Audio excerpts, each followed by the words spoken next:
লামিসা তো একটা সাধারণ নাগরিক, তার কোথায় সে বিচার পাবে? ওসমান হাদিবের বিচার হয় নাই, জিয়াউর রহমানের বিচার হয় নাই, খালেদা জিয়াকে এত বছর বন্দী করে রাখছে ওইটার বিচার হয় নাই। স্বরাষ্ট্রমন্ত্রী পদত্যাগ করা উচিত, যথোপযুক্ত দৃষ্টান্তমূলক শাস্তি অন্যরা পাইতো, আজকে লামিসার এ পর্যন্ত আমাদের কেস আসতো না। কোনো মানুষ যদি সুস্থ মস্তিষ্ক থাকে সে দর্শন করে না।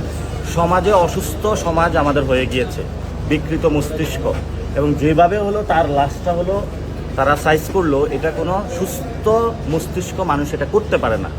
এবং এটার সাথে তাদের দেখা গেছে ফ্যামিলির পাশের ফ্ল্যাটের মানুষও হলো জড়িত। এটা হলো আমাদের নৈতিকতার শিক্ষা থেকে শুরু করে যদি এটা আমরা ডেভেলপ করতে পারি, শক্তিশালী বিচার হয়, তাহলে এটা হবে।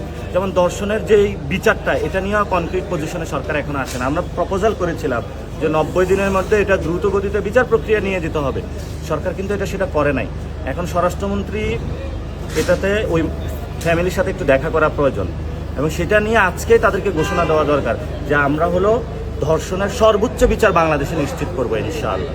বিচার হয় না তো বাংলাদেশে, ওসমান হাদিবের বিচার হয় নাই, জিয়াউর রহমানের বিচার হয় নাই, খালেদা জিয়াকে এত বছর বন্দী করে রাখছে ওইটার বিচার হয় নাই। লামিসা তো একটা সাধারণ নাগরিক, তার কোথায় সে বিচার পাবে? সরকার তো ব্যস্ত আছে কার্ড নিয়ে, এদিকে ধর্ষণ, খুন, রাহাজানি, মারামারি, ডাকাতি।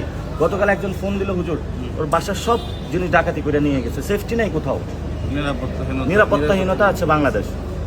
এটা সরকার দেখেও না দেখার ভান করে থাকে। শুধু লামিসা না, গত 1 বছর ধরে সরকার ক্ষমতায় আসার পর থেকেও অসংখ্য জায়গায় বাচ্চাদেরকে ধর্ষণ করা হয়েছে। আমরা এটা নিয়ে প্রতিবাদ করেছিল, কথা বলে সরকারের হলো কানে যায়নি। সরকার স্টেপ নিলে আজকে লামিসার হত্যাকাণ্ডটা হতো না।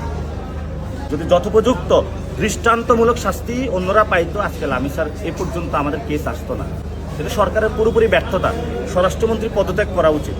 সালাউদ্দিন সাহেব, মাননীয় স্বরাষ্ট্র যিনি মন্ত্রী আছেন, উনি রাষ্ট্রের নাগরিকদের নিরাপত্তা দিতে ব্যর্থ, সীমান্তের নিরাপত্তা দিতে ব্যর্থ, জনগণের যে অধিকার আছে সেটা প্রোভাইড করতে ব্যর্থ।